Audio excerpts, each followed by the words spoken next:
kathratil mauta fi awsatil muslimin, mauti yamekithiri miongoni mwetu na hata wasiokuwa miongoni mwetu. Kila siku tunawabeba ndugu zetu, tunawasindikiza ndugu zetu. Lakini je, mimi na wewe ndugu yangu katika imani, tunachukua mazingatio yapi pindi unaposimama katika jeneza la ndugu yako kumswalia yule ambaye alikuwa ni kipenzi chako na kadhalika? Kwa kila Muislamu anavyoingia katika viwanja vya makaburi awe mwenye kuyatamka maneno haya: assalamu alaikum qaumun daril mu'minin, amani ya Allah iwe kwenu nyinyi, qaumun, watu ambao, mu'minin, mliokuwa waumini, antum sabiqun, nyinyi mmetangulia kwa Allah subhanahu wa ta'ala, ameandika ajali yenu na hivi sasa mpo katika maisha ya barzakh, maisha ya kaburini. Antum sabiqun wa nahnu lahiqun, lakini sisi tuko nyuma yenu, wakati wowote tutawadiriki kuwafikia nyinyi. Wa inna insha Allah bikum lahiqun, pale mapenzi ya Allah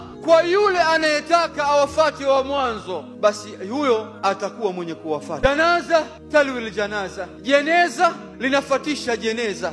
Unakwenda kuzika maiti ya yule ambaye ima ameswaliwa katika msikiti wa Ijumaa, lakini ukifika makbara, makaburini, unakutana na jeneza jingine, walwafatin baada wafati, lakini kifo kinakuja baada ya kifo. Nyumba moja zatoka maiti mbili, na haya tumeyashuhudia kwa muda mfupi mno. Wa fi kulli yawmin ahbab fillah, kila siku akhbari almaut kasawa'iq, tunasikia habari ya vifo, fulani kafa, pengine anapelekwa hospitali, kabla hajafika hospitali tayari malakul mauti amekwisha mteremka. Hum taraku dunya waraa dhuhurihim, wote hao wameiacha dunia nyuma ya migongo yao, pamoja na wema, pamoja na uzuri ambao wewe unashindwa kuwaidhika nayo, wewe unaiendea mbio, hao wameiacha dunia, wameshaipa migongo.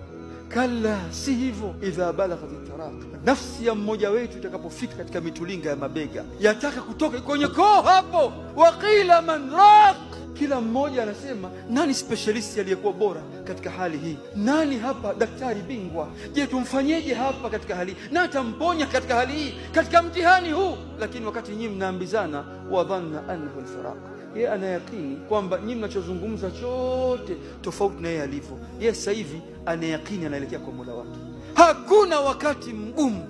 Waltafati saqu bisaq, mwanadamu kachomoka, ameondoka, kafariki. Sasa angalia yule ambaye alikuwa akisema kaa, unakaa barabarani,